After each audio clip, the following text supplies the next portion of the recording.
Hey everybody, welcome back to Hacking the Headlines.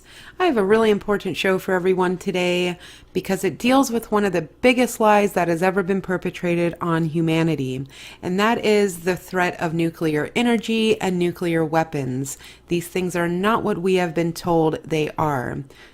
But I know that some people out there will have a hard time even starting to question something like this, and that's because the indoctrination goes so deep on it. So I really hope you take the time to listen to and digest this information that I'm about to show you. And I'm also going to do multiple videos in this series. This will just be part one, and it's going to focus on Galen Winsor, who was a world-renowned nuclear physicist. He worked at numerous different reactor sites and power plants throughout the world, and he was also a key developer in the Manhattan Project. But he spent the latter years of his life exposing the nuclear scare scam for what it is. He would give presentations like the one I'm about to show you and explain to people why they are lying about nuclear energy and the different agendas behind it. He would also do things like eat radioactive material on camera, so you can watch that in the presentation. And I can already hear some people out there saying, what about Chernobyl? What about Hiroshima and Nagasaki? And that's why I want to make multiple videos on this, because it's impossible to break it down in a short video, and I want to address each one of these incidents separately. But let's just take a quick look at Chernobyl before I get into the presentation from Galen Winsor. Now, Chernobyl is supposedly the site of the largest nuclear accident in history.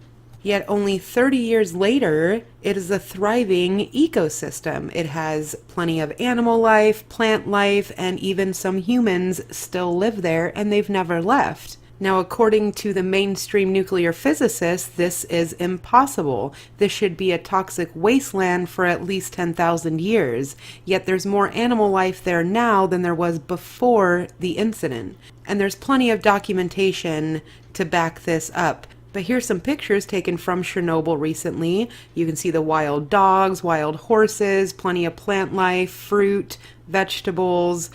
People are even taking tours of Chernobyl. Like I said, there's people still living there. So this should raise some red flags out there to even the most skeptical person. If Chernobyl was indeed the worst nuclear accident in history, this thriving ecosystem should not exist.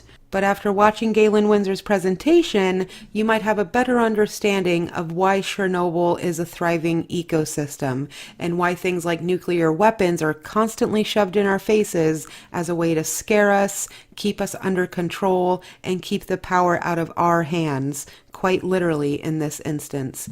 So without further ado, here's his presentation from the perspective of a nuclear physicist, of why nuclear energy is a hoax, why they've been lying to us, and how they have been able to achieve, the powers that be, the governments in control, how they have been able to achieve this level of deception for this long. I'm pleased to have as our guest Mr. Galen Winsor from Richland, Washington. I first heard of Galen from a tape that somebody gave to me some months ago, and I found his story to be absolutely fascinating. His story is unique, to say the least. Galen has been in 77 different cities in the last 2 years lecturing on the subject of nuclear energy. The majority of his life, the last 35 years, he spent processing plutonium from nuclear reactor sites. He has worked in the Manhattan Project facilities in Hanford, Washington, Oak Ridge National Laboratories and Nuclear Plant in Oak Ridge, Tennessee, General Electric's Midwest Fuel Recovery Plant in Morris, Illinois, General Electric's Fuel Fabrication Facility in San Jose, California, and Wilmington, North Carolina. And he's worked in every major reactor decommissioning project around this nation up to this present time. His major work in these projects has been the analytical process inventory control, which means that he was responsible for measuring and controlling the nuclear fuel inventory for these projects. Galen Winsor has few peers in the world in this area of expertise. And those few peers admittedly know and agree with the things that you'll be hearing on this tape. However, Except for 2 or 3 of these experts, they've all chosen to remain silent for reasons which they only know, leaving this man then the burden of leading this lonely battle of exposing what we call the nuclear scare scam. He's without question one of the world's foremost authorities in nuclear radiation measurement, and he's recognized by members of the Atomic Energy Commissions of all the major nations of the free world. Mr. Galen Winsor.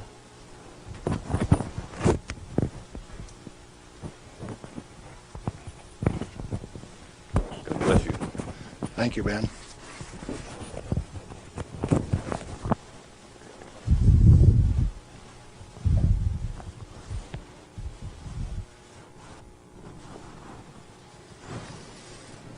We've been considering today how best to approach this subject so that you would feel comfortable with where I am. And we thought it might be appropriate to start with how I got involved in this game. Now, in 1945, I was a Navy radioman out in the Pacific on a destroyer aimed for Japan. We had a one-way ticket. That's all you get, just one way. So, as we were becoming proficient at our business of fighting war, the Manhattan Project caught up with us and did a job.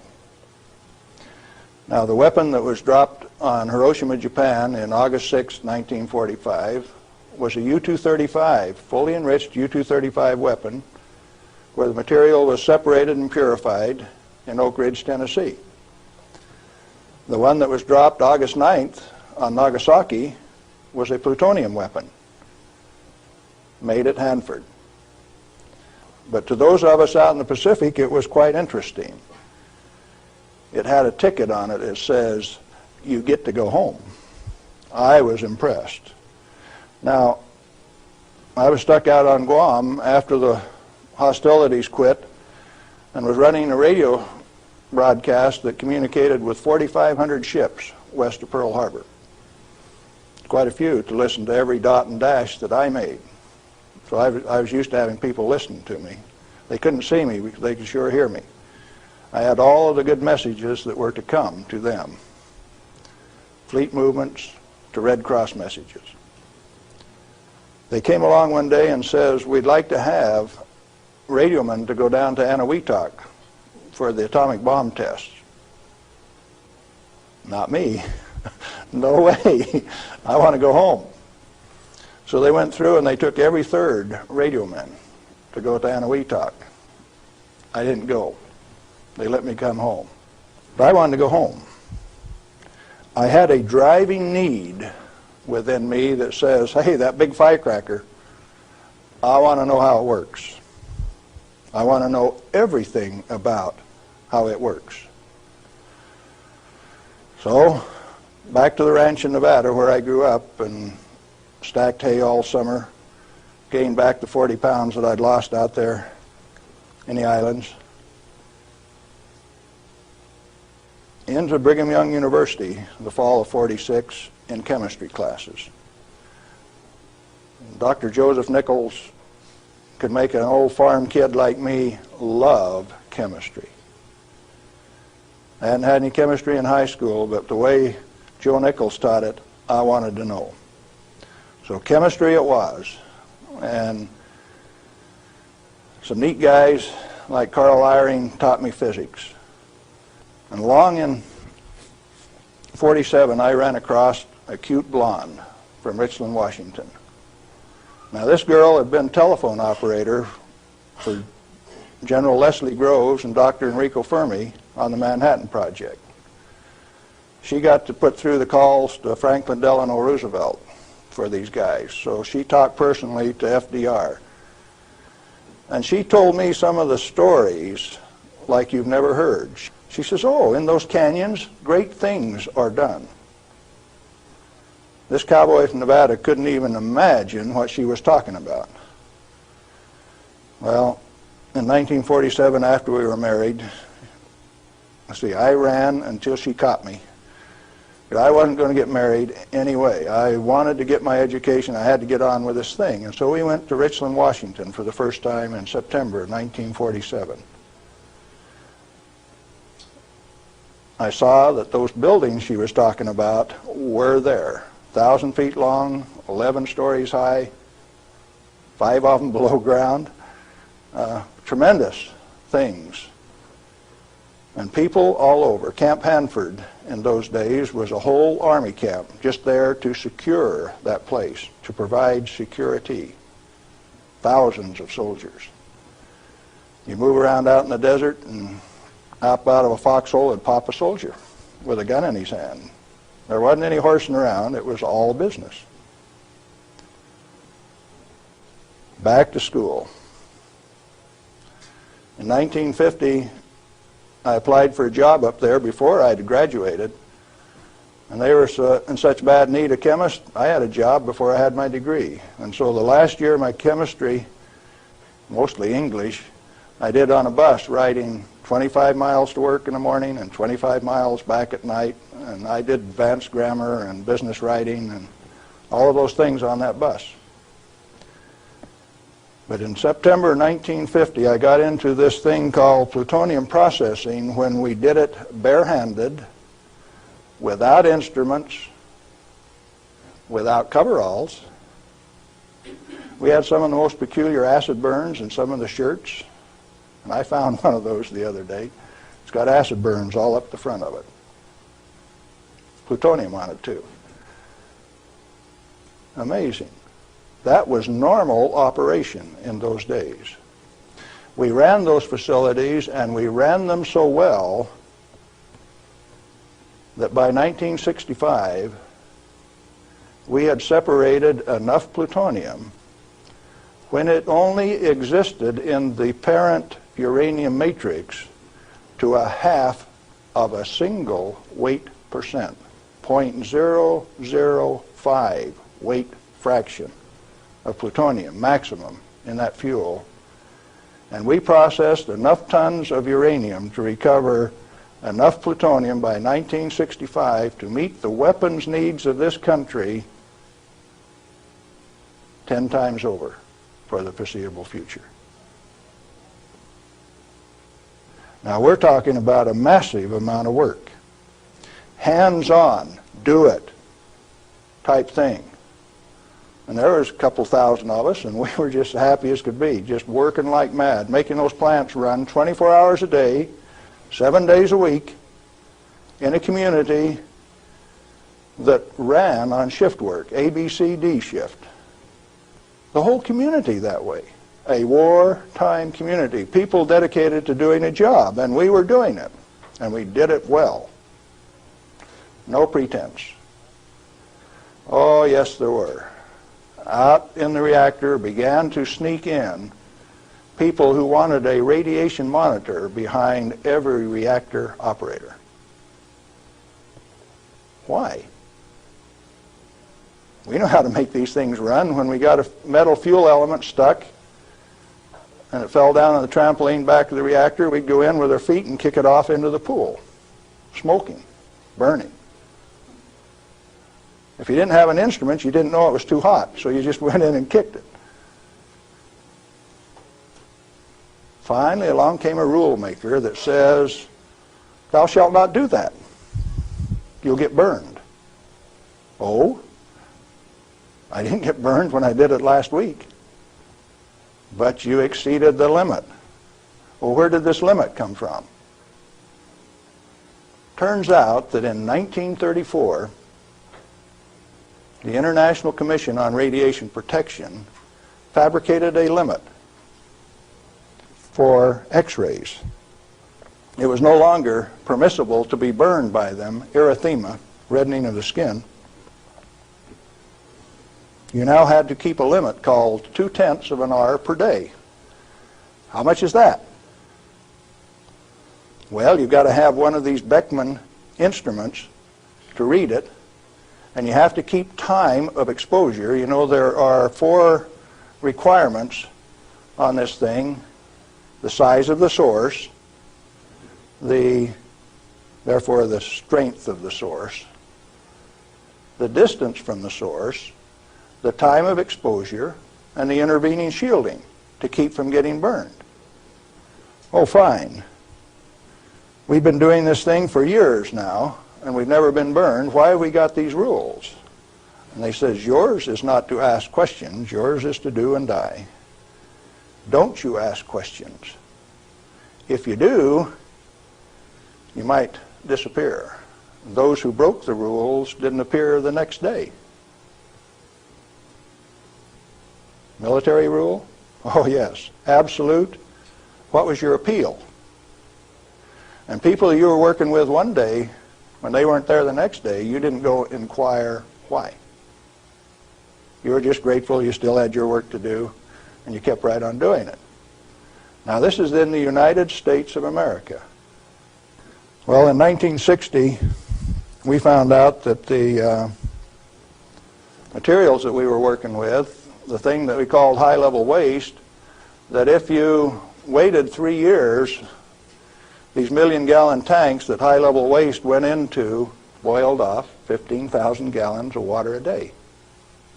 Fairly hot? Oh, yes. This material that if it ever broke a line would seal itself off in the ground within a foot, make its own glass. It wasn't going to go anyplace. We did that a time or two, accidentally, of course. And so we started packaging this cesium-137 in casks and railroad cars like that and shipping it to Oak Ridge, Tennessee. And they'd take it out and make it into a barium titanate and press it into a pellet, and those things were so hot that they actually glowed in the dark from the infrared heat. Now, thermal-ionic conversions came along at this time, so you hooked these little heat sources up to thermionic converters and you took electricity out this side. No moving parts. These things went into the SNAP program. And these early SNAP power generators are what powered the underwater transmitters for our nuclear navy. We've got a regular road map under the sea. All you got to do is have an instrument that knows how to find it, and then you've got eyes on a submarine. You didn't know that, did you? The power from it came from this material that they now call waste. We processed that stuff and packaged it outside at Hanford. Well, we had rules that said 3R per year is your allowable exposure, that amount of gamma energy that will expose a film pack. But that was for the people that didn't know. We weren't about to follow those rules. We just went ahead and did the job. They send around an investigation slip that says your dosimeter was overexposed 2 weeks ago. What did you do? And they had a cute little form on it that says accidentally exposed to light, and that was the one I always used to check. Because it's the same amount of light. You know, if you get gamma through the film pack, it's the same amount of light as you get when you click the lens on a camera. They wanted to limit us to that. And one day we looked up, and they had. They had limited us to that amount of exposure. Then the fun part of the game begins. You say, who limited us to that? Are they powerful? Yeah, they control the purse strings. They live by the golden rule. Them that's got the gold makes the rules. If you like your work, you keep the rules. If you don't keep the rules, you disappear. Sure enough, some of us disappeared. Some of my friends gone. Where'd they go? I don't know.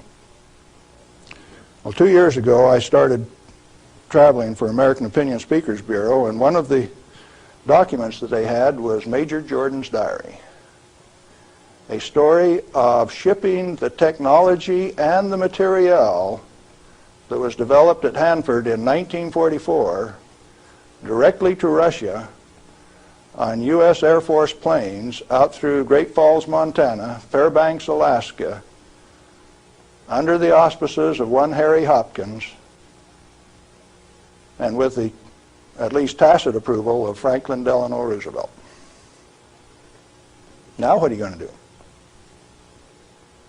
That thing that we had been doing and feeling so good about had been shared at no expense with Russia. You go back and you check the record and you find Russia did not develop their own nuclear atomic weapon until 1949, even when we supplied them the material and the knowledge. 4 years after we touched them off at Hiroshima and Nagasaki.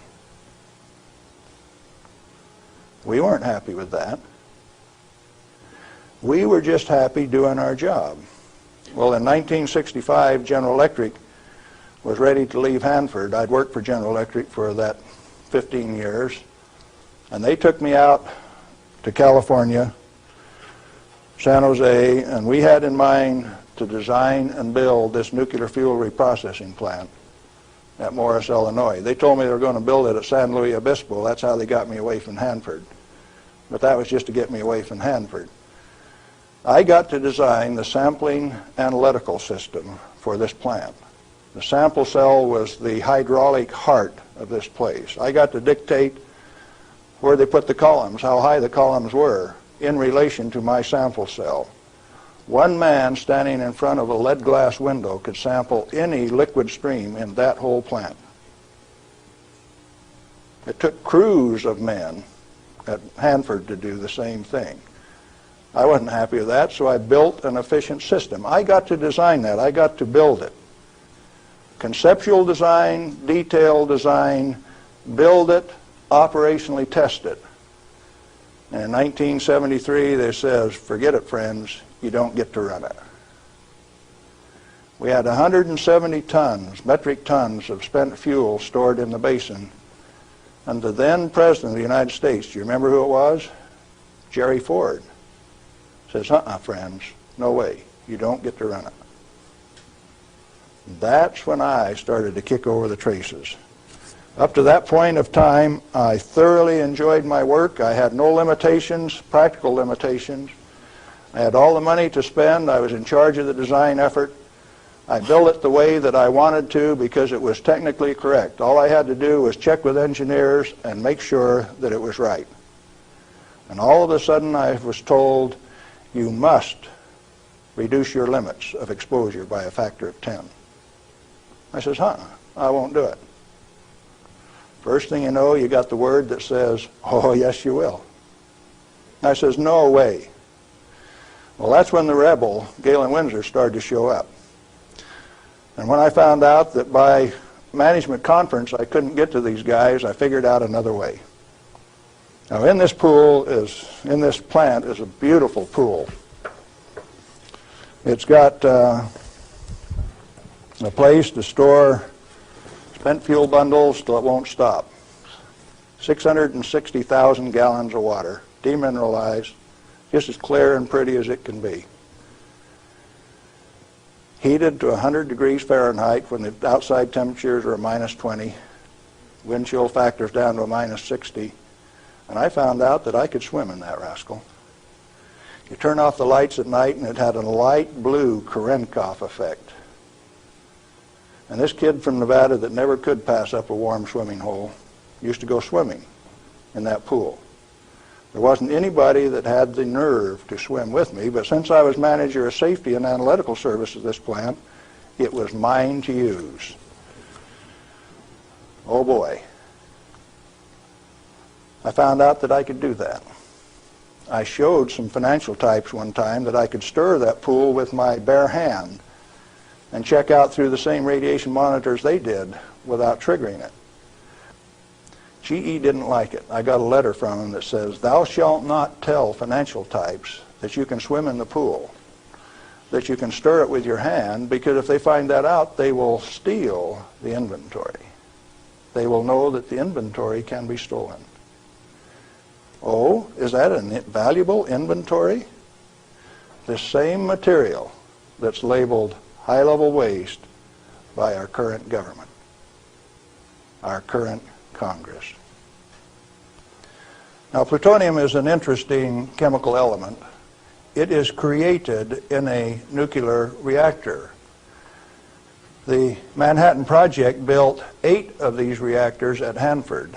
The first one took 12 months from sagebrush to nuclear steam to build, and it had never been done in that size before. How could they do that? Why did they do it? To create this element called plutonium. Plutonium has been assessed as being the most hazardous material on Earth. Now, from the standpoint that you can make an atomic weapon out of it, yes, it is quite hazardous, because a piece of it that big, 2.5 kilograms, that's only 5 pounds,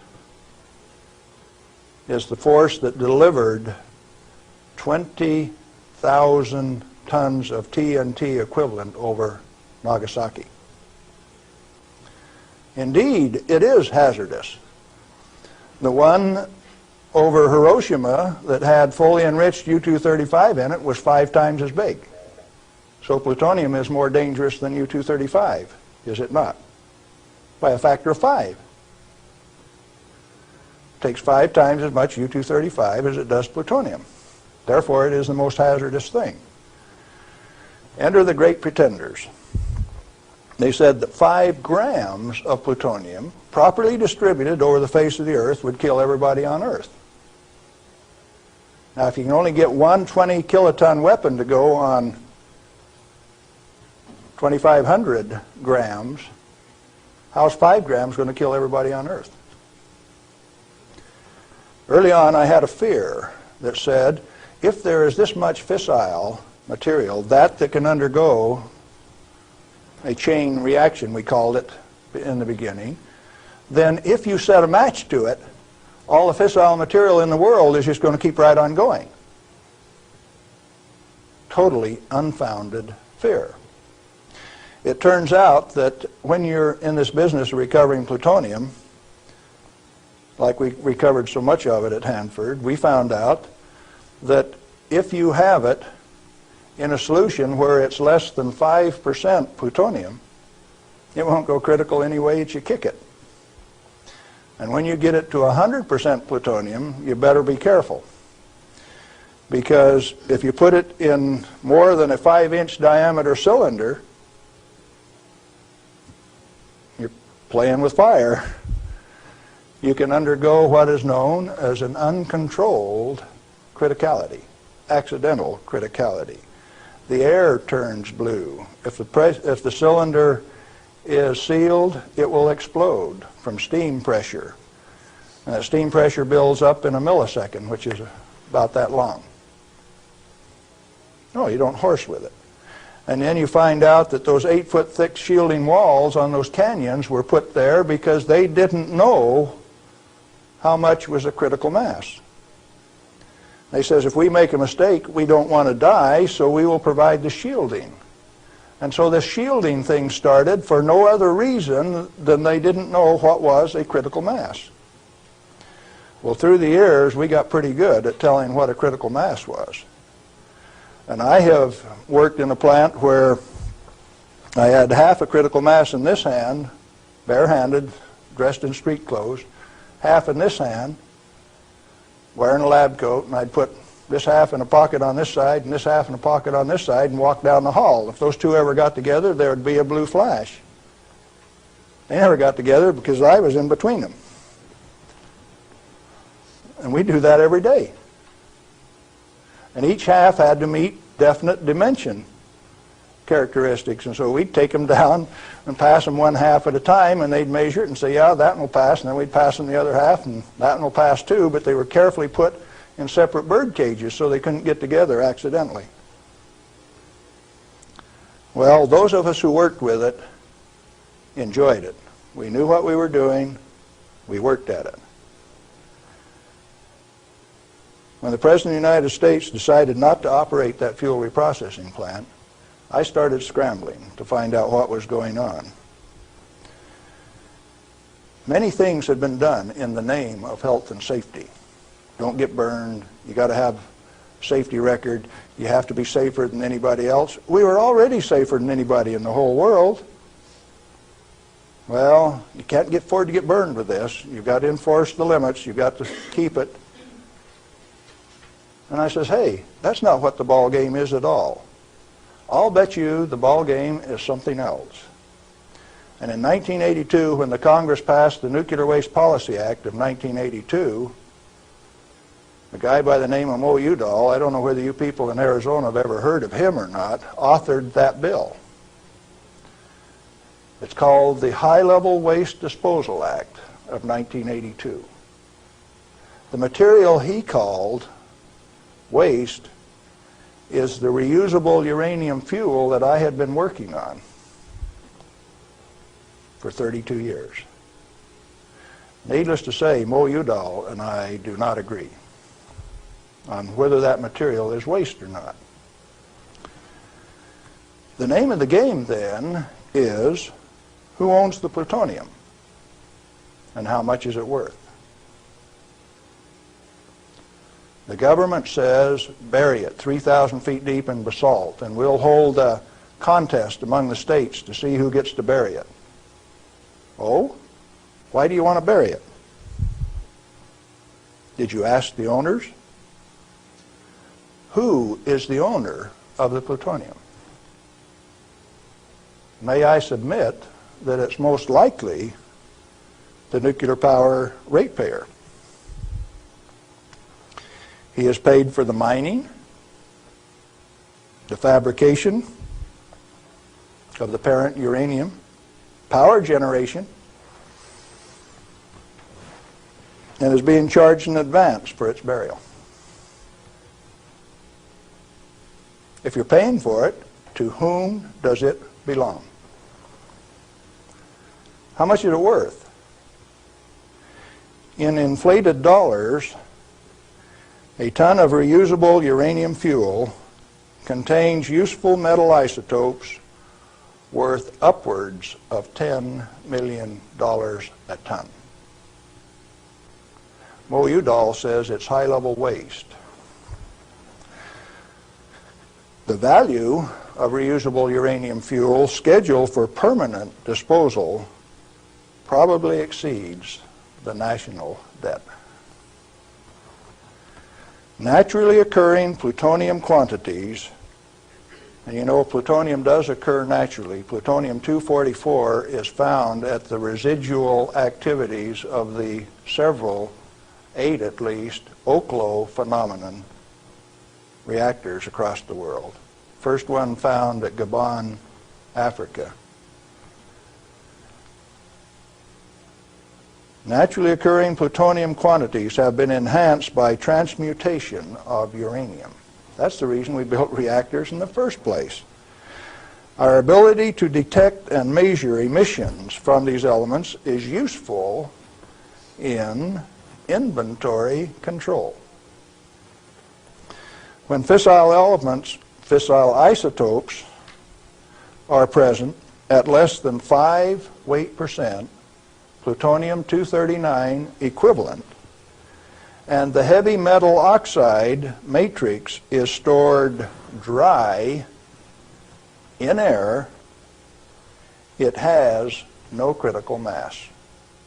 Remember we talked about shielding was because they didn't know what a critical mass was?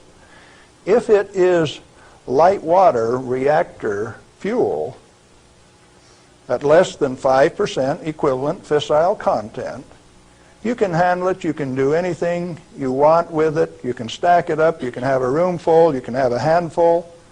As long as you keep it dry, it will not sustain a chain reaction. What then is all this falderall about a little bit, 5 grams, will kill everybody in the world? They don't know what they're talking about. And when they say that, they're thumbing their nose at measurement experts like Galen Winsor. I am insulted when they say those things and get away with it, because it has no bearing on the truth. It cannot be mishandled. It will not expose any person to an unshielded nuclear reaction.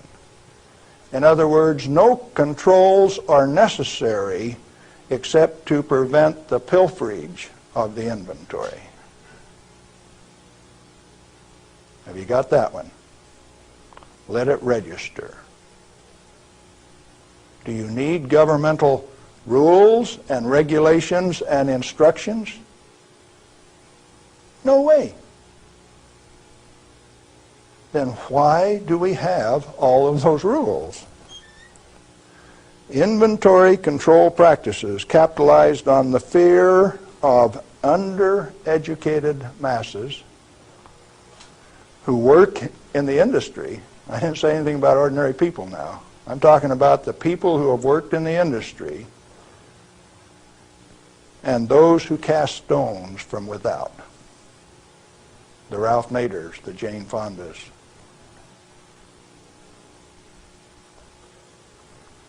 Now, it doesn't take you much thinking to find out that maybe the industry is the source of the problem. The industry is the one that made up the committees that made the rules that the Congress enforced. You ever thought of it that way? The strangest kind of feather bedding that's ever been dreamed up, it makes the railroad engineers look like pikers. The only amounts of fissile process materials that are of health concern to the handlers are those that can accidentally cause an unshielded nuclear chain reaction, or that will cause erythema from the shortest wavelength, highest frequency, and therefore the most easily shielded ultraviolet light emissions of the electromagnetic spectrum. Big words. Let's see what they mean. The emissions from uranium, plutonium, cesium, all of those things are only important if you assemble an amount that if you get this amount and this amount together, it can go critical. You can get a blue flash and therefore get burned. And that's happened 34 times in the business, and 8 men have died as a result of that. Accidental criticality.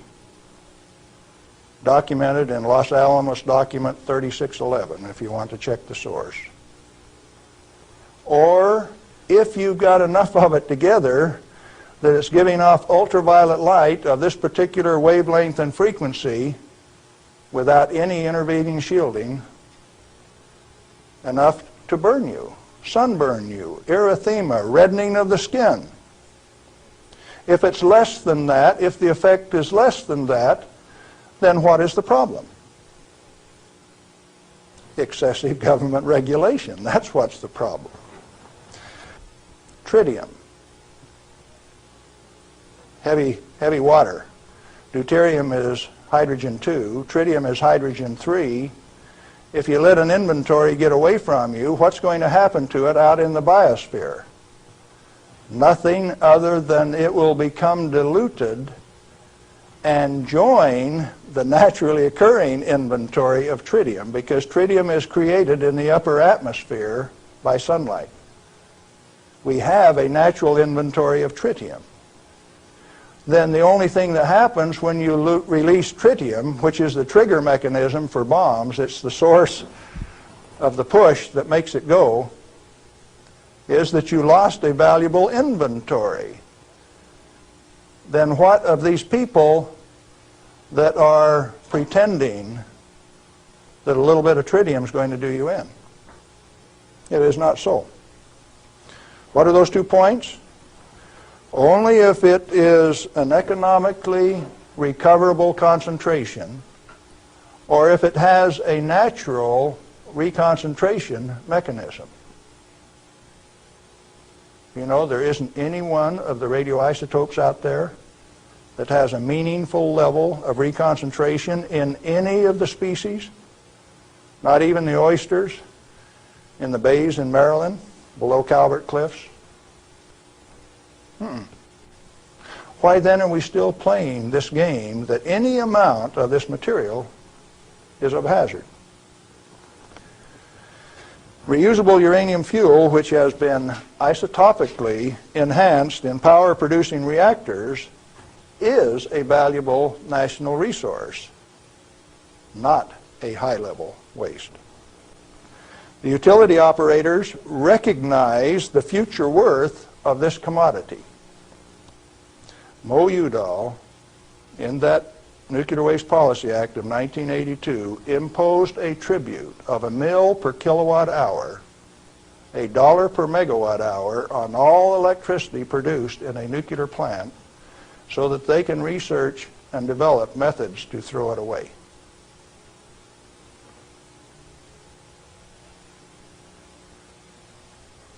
Why do the utilities willingly pay this amount to the Secretary of Energy?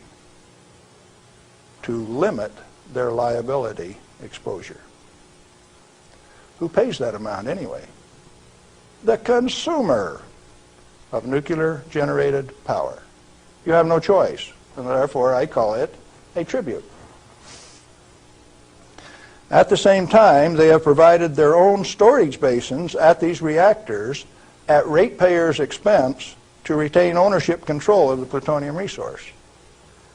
So you consumer, you ratepayer, you taxpayer, are paying for the storage of this fuel, and WNP2 at Hanford has storage that will take them through the turn of the century, and yet every day they are paying a tribute to the Secretary of Energy, with the concurrence of the United States Congress, and signed by the President of the United States in 1982, 83. Who was that? Ronald Reagan. They have provided those storage basins at ratepayer expense to retain ownership control of the plutonium resource. I started playing a game one day, 7 years ago. I says, okay, Portland General Electric, you've got the Trojan reactor, you've got a storage basin problem, I'm going to make you an offer. I made them an offer that says, I will take all of your spent fuel, FOB your basin, if you will give it to me. In other words, I will take it off your hands at no expense to you. I will ship it, I will store it, I will do everything that needs to be done to that fuel. And you know what they told me? Can I quote them? Go to hell, Galen Windsor. We value it more valuable than platinum or gold. We're going to play the plutonium futures ourselves. Now, where did I learn that the name of the game is who owns the plutonium and how much is it worth? The first plutonium I saw was in a glass tube on the newsreel when I got back from the Pacific in 1946. And that they had in a glass test tube, they said, was worth $500,000. Certainly they had less than 5 grams of plutonium in that tube. That's pretty expensive stuff. And so for the show, they put a pot underneath it in case they dropped it. They said, we don't want to have to pick it up out of the rug.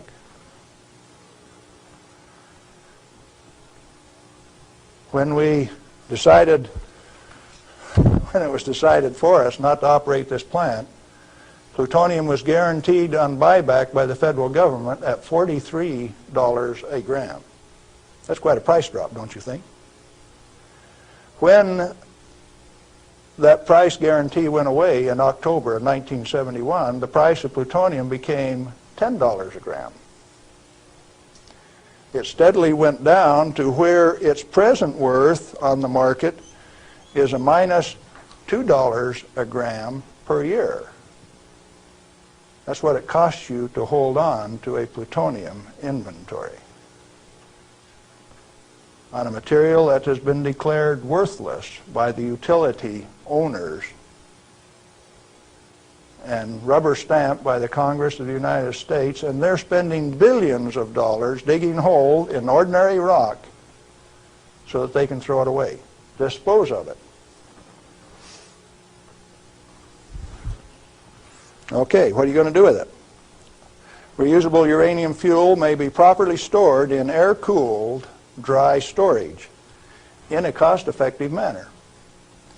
Nuchem in Germany offers this immediate and long-term option as a necessary and safe step prior to reprocessing. They're doing it in Europe. At least 4 regionally located facilities are available in the United States where this concept can be used right now. Barnwell Nuclear Fuel Plant in South Carolina, Midwest Fuel Recovery Plant in Morris, Illinois, this one, Nuclear Fuel Services in upstate New York, and Redox Processing Plant at Hanford, Washington. These fully shielded, already radioactively contaminated storage areas have secure, limited access. All have been operated under processing conditions of 10 CFR 50, and the MFRP has a 10 CFR 70 storage license, the only licensed storage facility away from a reactor in the United States. It singly, all by itself, is capable of storing all of the reusable uranium fuel that needs to be moved away from power reactors for the remainder of this century. We had that storage designed in 1975. Had the approval of the design. Why then are you spending money over here in New Mexico on the waste isolation project? Why are you spending money at Hanford at the basalt waste isolation project? Why are you spending money at Beatty, Nevada for storage when I can already store it in this building that's already built? I just named you 3 others that can do the job all by themselves too, and I know where there's 14 more buildings that can do it. What are we going to do? Redox and other excess facilities at Hanford are capable of dry storing all commercial REF until plutonium recycle, at least through 5% enrichment, is reestablished, or until the 22nd century, whichever comes first. RUF can be cost-effectively stored in existing facilities. Where does Mo Udall came off then, saying that you cannot use this plant for its intended purpose unless it is owned by the United States government. He has said that. The waste isolation projects are politically mandated wasting of national energy and construction resources. Plutonium proliferation by diversion of stored reusable uranium fuel is of minor importance compared to global availability of fully enriched uranium by laser isotopic separation. Let me explain that last thing that I said. Jimmy Carter said you can't ship plutonium to India, but in the same paragraph said you may ship them fully enriched uranium. Oh, Jimmy Carter, that peanut brain, what did he just say?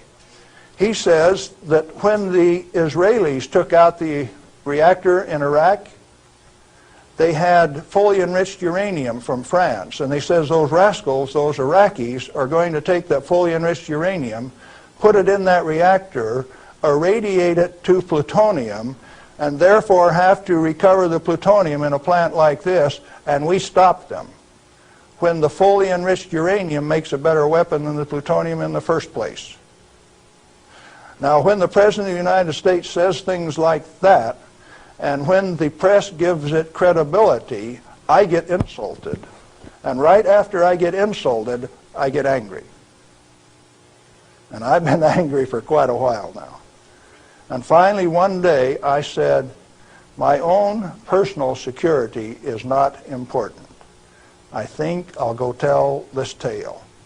All I want is to tell my story. The commodity that I communicate is called truth. And so then I ask you a question, a very brief, pointed question. Who owns the plutonium, and how much is it worth? And then I'm going to attach on to that a question I want you to think about till we talk again. if you haven't been burned by this particular source of radiation, what is your problem? You obviously have one. Otherwise, you would join with me in telling the truth about this particular commodity. And so, yes, I'm recruiting helpers. What happened to the guys who taught me the business? Thousands of them. The hands-on business. Where are they? They're still there. Why don't they talk? Who are the they that say this is the way the business is going to be run, whether it makes sense or not? Brings you the nuclear scare scam with Galen Windsor. We're back with Galen Windsor, and we're talking about the nuclear scare scam.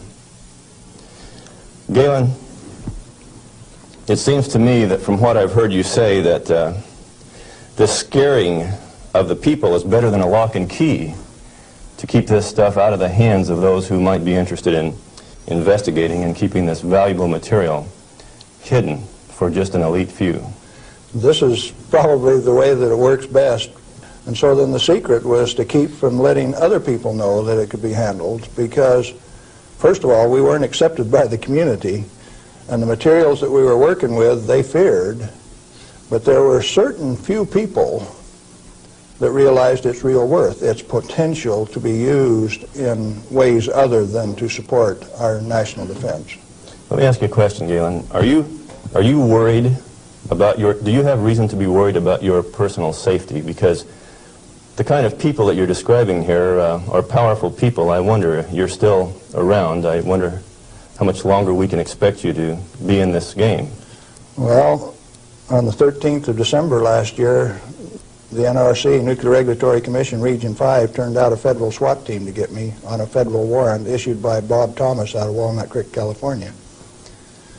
It was kind of funny in a way. They turned out this federal SWAT team at Hanford, and they had my picture, and alongside it says, "This is an irrational individual. He poses a threat to our security. Take him at any cost." Now, the reason that I'm still here only has one logical conclusion. I have lots of help. Well, you've told us about how that you and others of your friends and colleagues have handled many times this so-called deadly nuclear energy material that the whole world is so scared of. Why weren't you afraid of it? Because we did silly things like recover some of the undissolved fuel elements out of the redox dissolver that burned a hole in it. And we went in and sampled these things by a remote process. We got it out into our hands and found out that we could walk around the lab with them barehanded and they wouldn't hurt us. And we were standing there in the lab tossing them back and forth. Uranium metal that wouldn't dissolve in the boiling nitric acid. Well, if you find out that you can play with it, and it was only 90 days since that thing came out of the reactor, and it doesn't burn you, why should you be afraid of it? So in other words, you're telling me that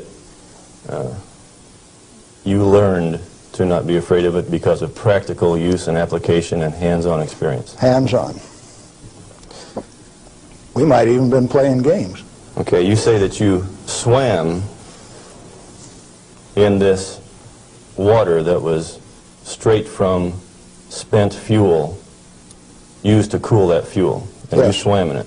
Yep. You told me earlier that you went a little bit beyond that. Would you share a little bit of that story? Well, swimming in it didn't have the desired effect. So I decided I had to be more direct with these people that were giving me trouble. They're kind of hard to teach, so I went to drinking a glass of it a day. I had the bottle of it. Last time I went swimming, I filled this 2-liter bottle with water and washed it off on the outside in the shower when I washed me off on the outside so that we didn't tattletale. You know, radioactive material is just a trace or a tattletale. So you got to get it off so they won't know that you've been swimming in the pool and drinking the water. So I took this bottle in and set it on my desk. And who would suspect that the manager of Safety and Analytical Service had a bottle of spent fuel pool water sitting on his desk, and he drank a glass of it every day. This was unheard of. Nobody ever did that crazy stuff before. How's that affected you, Galen? Well, as near as I can tell, it made me about 6'4" in my cowboy boots, 210 pounds, and really quite a nice fellow. All right. What then happened as a result of your doing this strange experiment on your desk with this water? What was the result? Can corporations have a heart attack? I think General Electric had one, because after they ran me through a whole body gamma scan in December of 1974, by the time I got out, because I had a plutonium lung burden and it took 45 minutes to an hour to count that, everybody on site knew that the manager of safety had been swimming and drinking in the swimming pool, the spent fuel storage pool. Had cesium-137 at a ferociously high level. It even exceeded the NRC's limit. And I'd been drinking it. They knew the fat was in the fire. Now, where do we go from here? Well, first of all, I got a poison pen letter from the people in San Jose. They says, "Thou shalt not do those things. They'll find out that the inventory can be stolen." Well, that didn't sit very well with this cowboy, because nobody tells me what to do, particularly when what I do is right and hasn't harmed me. Who are they to tell me what I want to do? It just didn't sit very well. I was going to do something about that. What was your motive in this? Correct information. As an expert in the measuring system, why, it was very obvious that I knew the parameters of inventory control, the disintegration rate of each of these isotopes, how to measure them. That's how we regulated our inventory. And to have these rascals come along and start playing games with the information that I was very expert in, that I had designed the analytical system for this plant around, disturbed me a little bit. No, it made me fighting mad, and I got angry.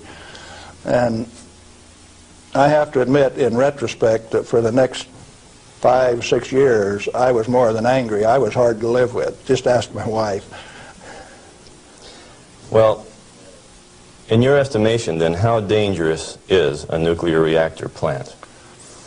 A nuclear reactor plant is just a way to boil water that's the cleanest, neatest, most economical way to boil water that you've ever seen. And so, in my estimation, nuclear reactors ought to be insured under the same insurance policy as any other steam boiler plant, power generating plant. And to have special consideration under the Price-Anderson Act means that the insurance industry has already paid off the Congress so that they can have a ripoff, charging ever in higher and higher insurance premiums, total coverage much, much greater for a non-existent risk. What a racket. Can a nuclear plant explode? Only like any other steam plant. Like Laughlin, Nevada had a steam explosion. It's a coal-fired plant, but 6 men were killed there last year. That could happen at a nuclear plant, but as far as an atomic explosion, good heavens, no. No way. What kind of accidents can actually happen at a nuclear reactor generator plant? You could lose your moderator and the reactor would shut down, the control rods would stick in and you wouldn't be able to start it up. You might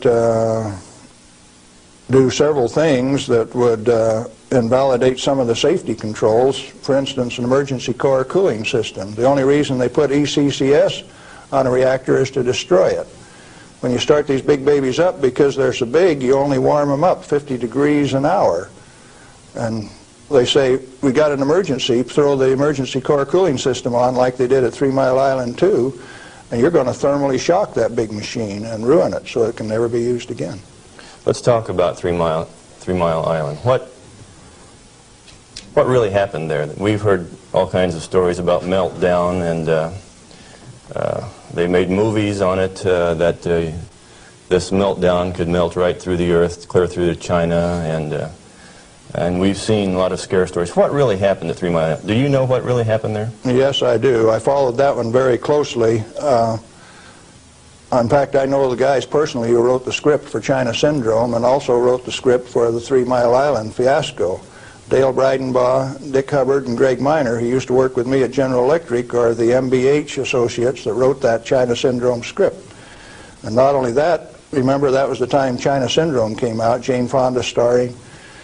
14 months ahead of the TMI-2 accident, it was predicted in writing in New York State that that accident would happen 1 year from the date that that 3 Mile Island 2 reactor started up. It started up in March 1978, and it went down March 28, 1979, right on the day, 1 year anniversary. In other words, with 14 months advance notice, the industry still went along with the sham. Nothing happened there except that the owner, the operator, and the regulators conspired to turn it off. What melted? The top of the fuel rods, the third time that the core got uncovered, due to internal pressure, blew the top off some of those rods. They've got Inconel springs in them to keep the pellets, fuel pellets, from vibrating when it's running. Those things are under compression, and when they reduced the outside pressure and the fuel rods were still hot, it blew the top off some of those fuel rods. The fuel rods in TMI-2 are internally pressurized to about 1200 psi with helium gas so that they don't reverse dent when they're hot and running for 5 years. And when they drop the outside pressure, why, that internal pressure with those hot rods blew the side out of some of those rods at the top. But melting, the fuel is already an oxide ceramic. It is a pellet. It's been pressed into a ceramic. When you pick it up and feel it, it feels like metal. It's pressed so very, very tight, hard. And so, no, the fuel didn't melt. The China Syndrome is a scriptwriter's fantasy. Right here, I ought to tell a story, I guess. See, I spent 3 weeks on the island in March of 1981, the 2-year anniversary of this particular, quote, accident. And Tom Hall, who stood alongside Enrico Fermi when they pulled the control rods on 100B in October 1944 at Hanford, and I were delegated to go to the island and find out what happened, and so we did. We went over all of the records and everything else, and there, as we could tell from performance records, 51 thermocouples, for instance, only one of which went over 1,000 degrees Fahrenheit. The center line temperature of those rods when they're running is 4,032 degrees Fahrenheit. And so they say things like over 50% of the core was greater than 4,000 degrees. Yes, it was. If it wasn't running at 100% power. So they take that kind of information and bugger it all up so that you don't understand what's going on. They give you a little bit of it. Well, the worst joke that people could dream up, and they says, do you know what the NRC's worst nightmare is? No, I don't know what that is. Galen Windsor and Tom Hall in the TMI-2 control room for an hour by themselves. You know why people that know laugh? These crazy guys from Hanford would have started that baby up and showed that it would run. We'd have started it up, and they were afraid of us. So there was no accident at 3 Mile Island? No, they did it on purpose. Shut her down. Very interesting. Can nuclear radiation cause mutation in people and animals? If a cell gets too much radiation, it dies. And so if it is a sperm or an ovocyte, why, they die. They don't reproduce, and there are no mutations. I think the good Lord built that safety factor in. So you're saying that mutation in future generations is an unfounded fear? Yes, and the studies of the people at Hiroshima and Nagasaki have borne that out. Those people do not have that. Now, they showed the immediate effects of too much radiation. The women who were pregnant showed, the embryo showed the effects of very similar to rubella, measles. some deformity, certainly, from that radiation insult. But that's not the kind of mutation that's going to go on to the next generation. Galen, what and where are these burial sites and what's in them for this so-called nuclear waste? I've been hearing stories about stainless steel containers buried in concrete under the ocean, boiling for over 2,000 years. That sounds like a real story.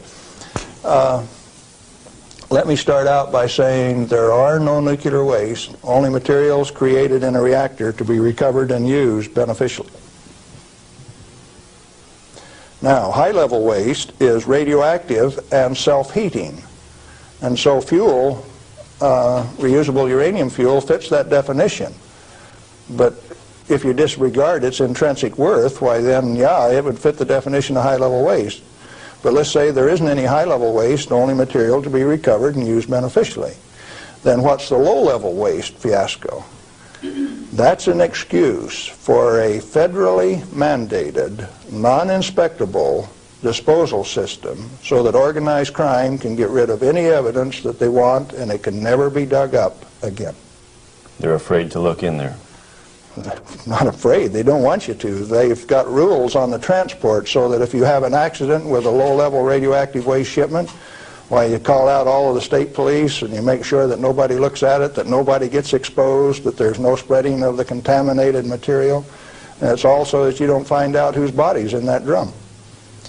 The situation got so bad that the smell of human flesh was so great that they made it so that you could ship animal biological waste in refrigerated vans so that it wouldn't stink up before you got it buried. What is then in these low-level or high-level or whatever containers under the ocean? Nothing. But if you see, they were one time dropping barrels of radioactive waste off barges in the ocean. Do you know what was in them? Not high-level self-heating radioactive waste. Probably had a few bodies and a few guns and a few knives and a few evidences in them too. If you drop them in the ocean, they are truly disposed of. So you know there's an international trade in that right now? You can't do it in the United States, so they transship it across the ocean to South Africa and they can bury it offshore.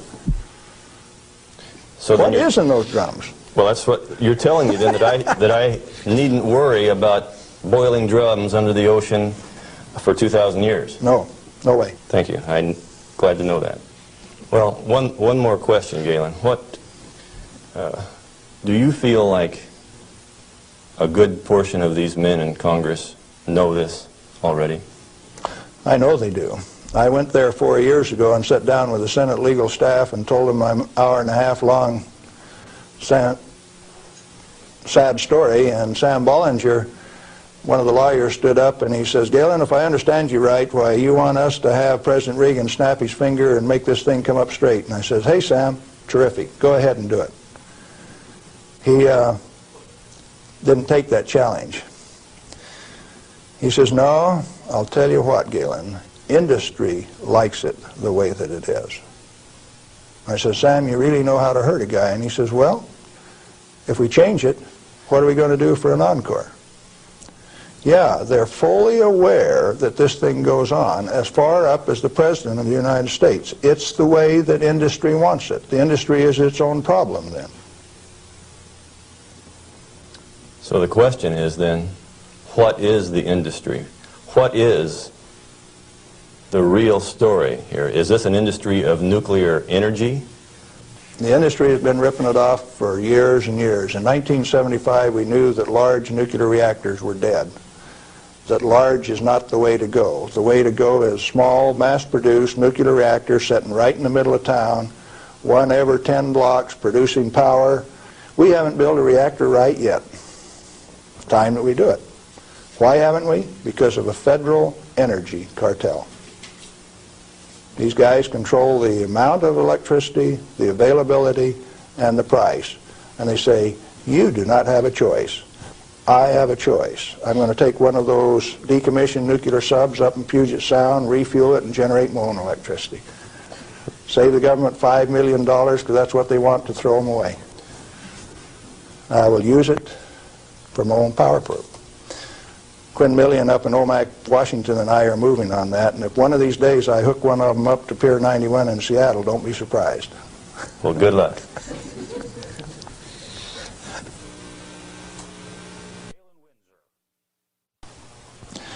I'm Galen Windsor, and I thought I'd share a few hands-on practical things that have to do with this nuclear scare scam. Now, you've heard that gamma energy, the kind of energy that comes off a rock like this, is the most penetrating, most damaging of all radiation. And not only that, here is uranium, the parent of radon, and they say if you can detect radon in a home, then it's bad. If you exceed the EPA's limit, it's reason to run you out of your home. Spend $13,000 like they did with Stanley Watrous' house in Pennsylvania the other day to get rid of the radon, to ventilate it out through. Ridiculous. Let's take them one at a time. This is a rock that I picked up in Natarita, Colorado. 16 weight % uranium. High-grade uranium. Hot. I read a thing the other day that says they had high-grade uranium, and lo and behold, it's too hot to transport, so they had to bury it on site. Oh, wonderful. Let's talk a little bit about radiation. If we can, yeah. Are we picking up? If you put the probe right there, the meter goes off scale, and you can hear it. All right? Hot. Radiation, gamma radiation, is the most penetrating of all radiation. Oh, is it? All it's got between the rock and the probe is my hand. Doesn't count so pretty much, does it? Or if I put the rock behind me?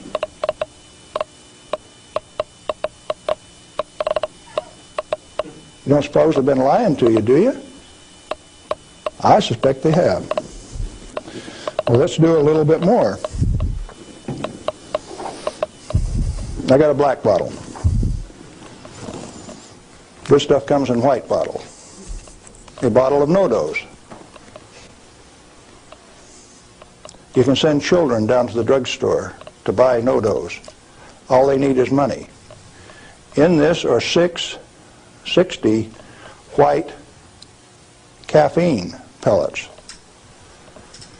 And this one is uranium oxide, U3O8. You can't buy it for love nor money.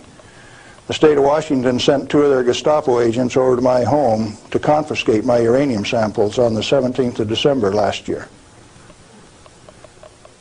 Got a challenge. I'd like to have somebody in the room volunteer to take all of this bottle or all of this bottle. The only things I'll tell you is that one of them won't hurt you and the other one will kill you.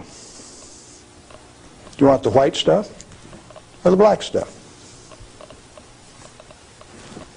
White stuff? You do. There's enough in there to kill 4 men your size. The government says we got to ban this material. It's radioactive.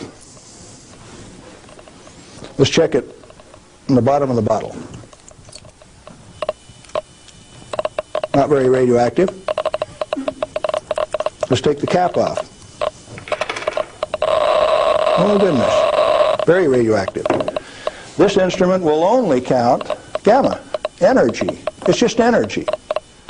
Light's coming from those lights, only you're getting lots of infrared from the lights as well as ultraviolet. Energy response, and it's very carefully damped to only discriminated so it only gets the energy that comes from this. I don't want it to respond to a light, just to this. Cost me $1,000 to get an instrument that will just respond to this and not to that. This is radioactive by any definition.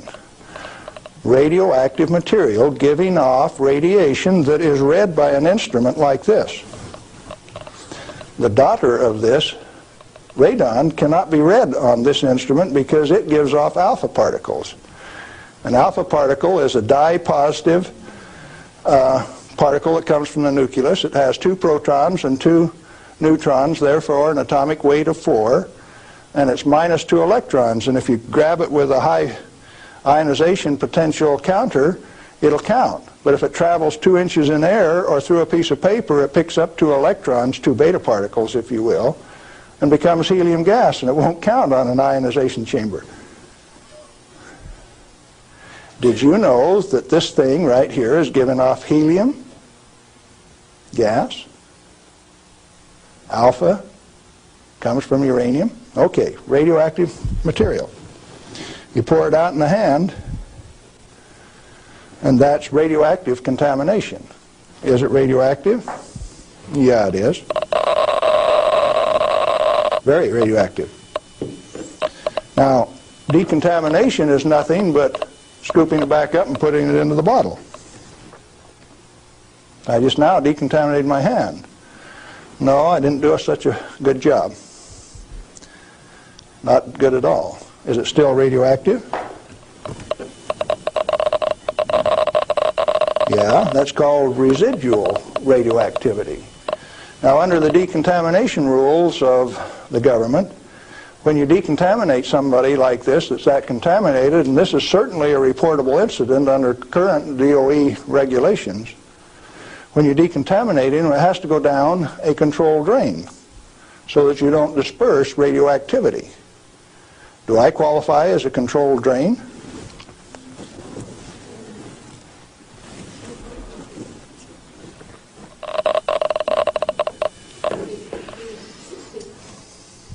That material that I just ate is not soluble in body fluids. Like it's been this. It was fired at 940 degrees C, where it becomes U3O8. Known in the industry as HCl insoluble. In other words, it will not dissolve in concentrated hydrochloric acid, hot. Your stomach has 10th normal hydrochloric acid in it, so it won't even dissolve. The stuff is so fine that it has no texture to it. Doesn't even feel rough. So it's tasteless, odorless, has no texture. How's it supposed to hurt me? Because I've been eating this on lecture tour for 2 years, the state of Washington felt it necessary to confiscate my uranium samples so that I would be safe. Dr. Fulton from the Hanford Environmental Health Foundation called up and he says, "Hey, I heard one of your guys OD'd on uranium today, Galen." And we talked for a little while and he says, "Oh, that was you." And I says, "Listen, I can eat all that stuff I want." He says, "It'll ruin your kidneys." "How are your kidneys?" "They're fine." "Well, you should have been chelated within 4 hours. And I mean, you guys are going to follow me around the country and give me chelating agents every 4 hours after I eat it on lecture tour?" He says, "We'll give you any medical assistance that you need, Galen. We don't want anything to happen to you." I said, "Did that include turning out the federal SWAT team 4 days ago to get me?" Where are these guys coming from? Well, here's a piece of metal. Density of 19.0. If you know your chemistry and physics, you know that there are only 2 metals that have that density: plutonium and uranium. Radioactive, pyrophoric, density of 19. Outside of a laboratory, most of you can't tell me whether this is uranium, plutonium, or a mixture of the two. Now, I said that it's heavy, and it is. Let's see if it's radioactive. Yeah, it is. Pyrophoric, what does that mean? Pyro, fire. Black on the end. The spark that just came off there is pyro, fire, burn. If it's plutonium, I just contaminated this area of Arizona in excess of the EPA's limit for 1 square mile of surface.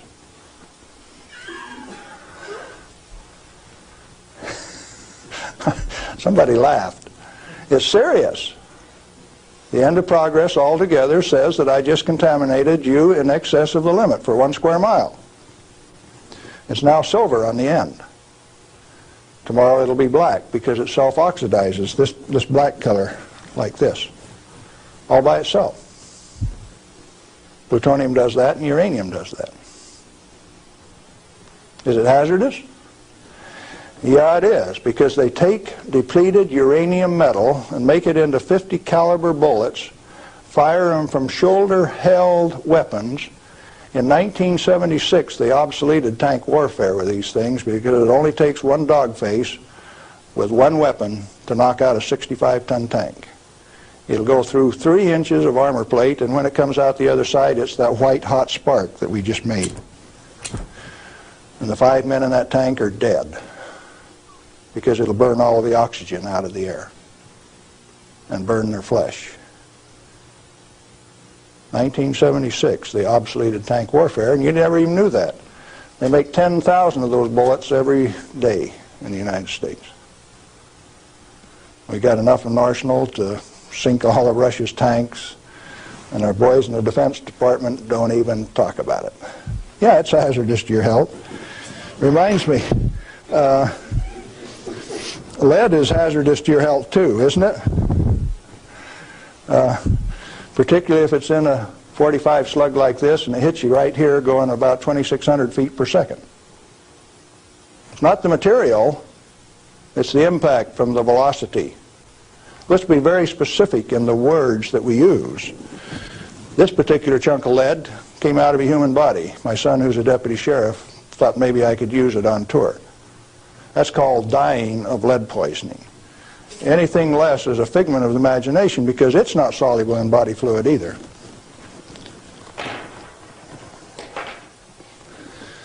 This is a pellet of cobalt-59. If you put it in a reactor into a neutron field, you can convert cobalt-59 to cobalt-60, which gives off a gamma. It becomes the source that doctors use to irradiate patients to 7,000 Roentgen for one patient. The total dose absorbed by radiation workers at 3 Mile Island in the last 6 years is something like 1,500 Roentgen. 5 times more given to a single individual in a doctor's facility. Now, do you know why I say that the federal regulations are absurd? And if you live by those federal regulations, maybe you're being absurd too? Now, a pellet of cobalt-60 this size got shipped by mistake to Mexico, got diluted into 5,000 tons of iron. Some of the reinforcing rod came up to Los Alamos, New Mexico, and they says, hey, that stuff's radioactive. Understand that this single pellet diluted roughly a factor of 1 billion was what they were reading on a detector like this at Los Alamos. And so they pulled back table legs that were in Spokane, Washington, made out of the same batch because it was hot and radioactive and it would burn you. When the pellet itself could be held in your hand like that for a few minutes without it burning you. Now, Christ walked the earth 1 billion minutes ago. If I could stretch this pellet out into a wire and it went clear around the earth and right back here to Phoenix, 1 billionth of this amount is 1.7 inches of that wire so stretched out. Stagger your mind? It ought to. Now, let's try a little game. The EPA says that 5 picocuries per liter of air is the limit for 222 radon.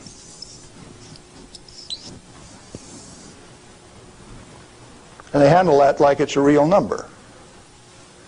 Madame Curie says that 1 gram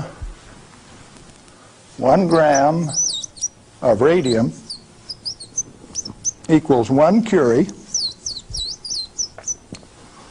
equals 2.22 times 10 to the 12th disintegrations per minute, And that's the basic definition of radioactivity. How many disintegrations is this? Should we find out?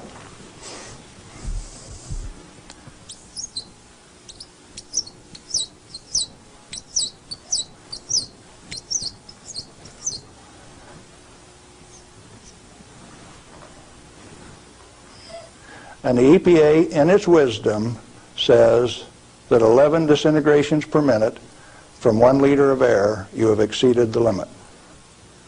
You know what I did the other day? I've been having a little tough with some legal authorities up in my house.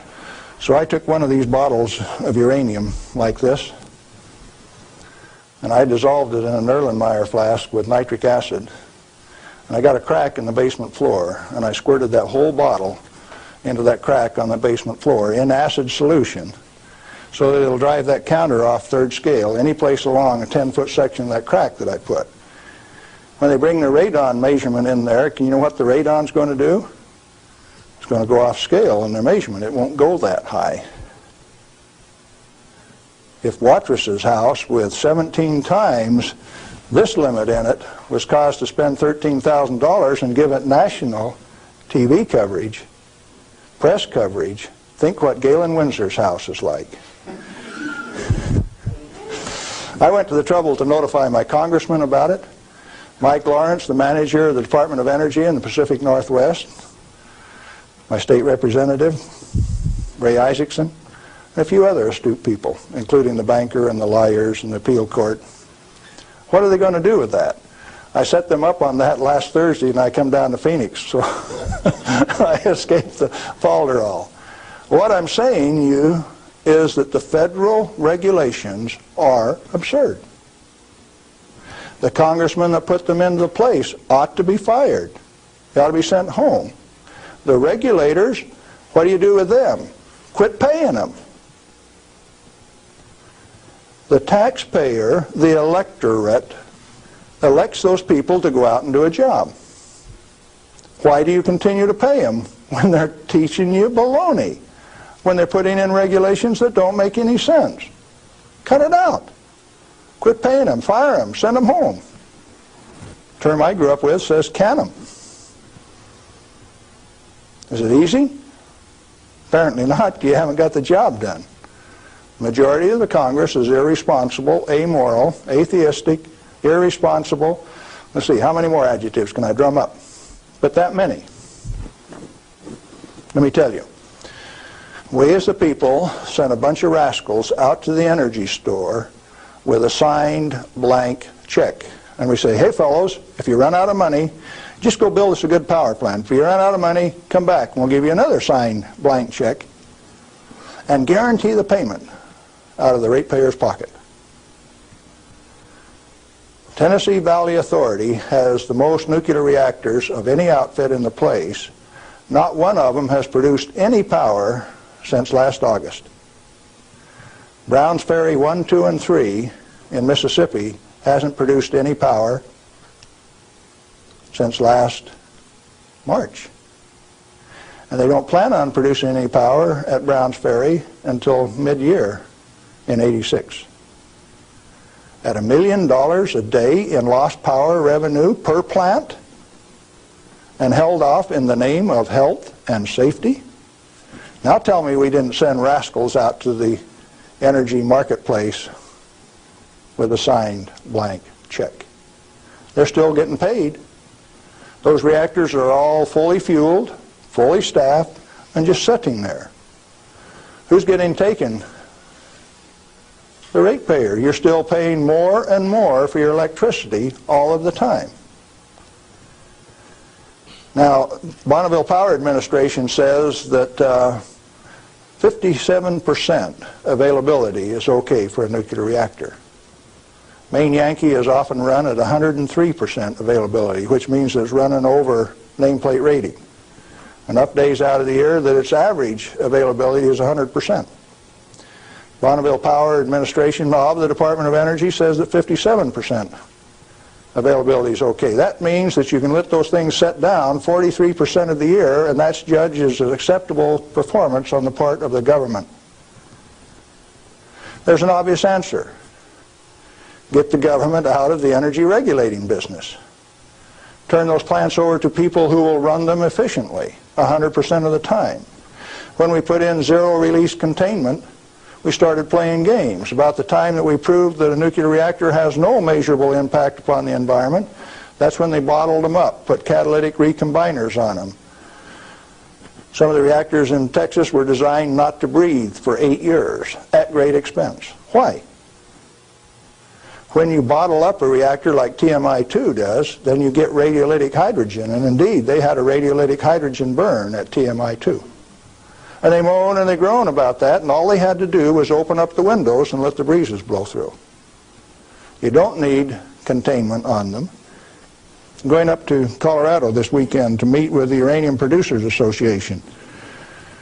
And they're upset because the government is dumping uranium on the market and raising the price of the commodity that they get their bread and butter from. But what they're totally unaware of is that the Grand Junction Operation Office is going to issue a contract so that the new operator has a $25 million budget over the next 5 years, 80% of which will be spent for remedial action. Where you take this material, dig it up, if you find it counts on a Geiger counter, you can have them come in and change out the whole front yard of your house, give you a new front yard, new foundation under your house at government expense. If you don't do it, they'll take you down to the courthouse, blacklist your property, so that you have to remove the radioactivity at your own expense before it can be sold. Now, do you know what I did when I took that uranium solution and poured it into the crack in my house? I set up the United States government, and that episode is about to be played. Did I do it on purpose? Yeah, I did, just like I used to dive into that swimming pool and drink that cesium-contaminated water. I found out that it doesn't hurt me. You need to find out that it doesn't hurt me, or you. In fact, the only reason for the existence of these big transcontinent distribution lines would be if they could compete with a small mass-produced reactor sitting in your backyard. Why don't they want you to? Because they are the federal energy cartel. They like to set the price, the total availability, and whether you can hook onto it, and if you don't pay your bill, cut you off. That's called power, domain, and control. And they like that. They do not want you to be energy independent. If you had one of these sitting in every 10-block area in Phoenix, you could tell the rest of the world to go get lost.